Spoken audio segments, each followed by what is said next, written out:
विचित्र रहस्यमय अलौकिक कहानी अजब घटना गजब शुणिबाकू हेबे ताजुब जहाँ लोकंको विश्वास उपरे पर्यवेसित 400 वर्षर पुराणा मंदिर जहाँ तंत्र साधना पाई प्रसिद्ध। एठी त्रिपुरा साधन करी तांत्रिक सिद्ध प्राप्त हुए। राति रे मूर्ति माने कथा हुअंती। एभली कथा हुए तो आपण मानकू अद्भुत लागुथाई पारे, तथापि घटनाटी सत।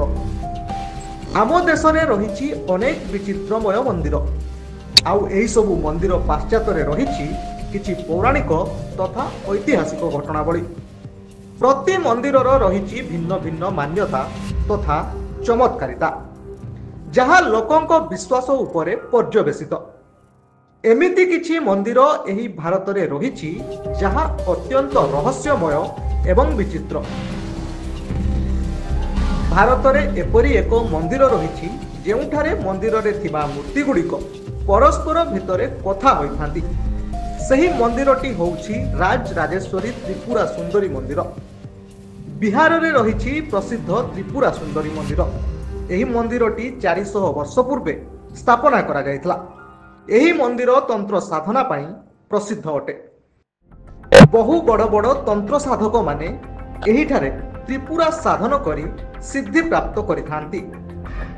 देवी त्रिपुरा सुंदरी बहु प्रत्यक्ष। एही मंदिरर सबुठारु रहस्यमय कथा होउछि मंदिर रे थिबा मूर्ति गुड़िक परस्पर भितरे कथा होइथांती। कुहा जाय मंदिर रात्र पहुड़ परे एही मंदिर रे केही रुहंती नाही।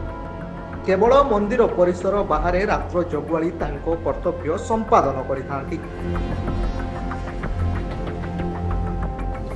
किंतु प्रतिदिन मध्यरात्रि रे एही मंदिर भितरु अनेक कथावार्ता सुना जाय थाए। एहार रहस्य जानिबाकू अनेक व्यक्ति और पूजक माने चेष्टा करी मध्य असफल होइछंती। वैज्ञानिक माने एही मंदिर उपरे गवेषणा करिथिले मध्य ए पर्यंत कौनसी सिद्धांत रे उपनीत होई पारि नाहंती। परंतु मंदिर रे थिबा मूर्ति गुड़िकर प्रतिदिन किछि विलक्षण परिदृष्ट होइथाय।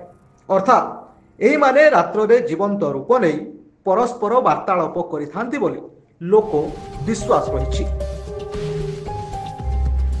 ब्यूरो रिपोर्ट उत्कल प्रतिदिन।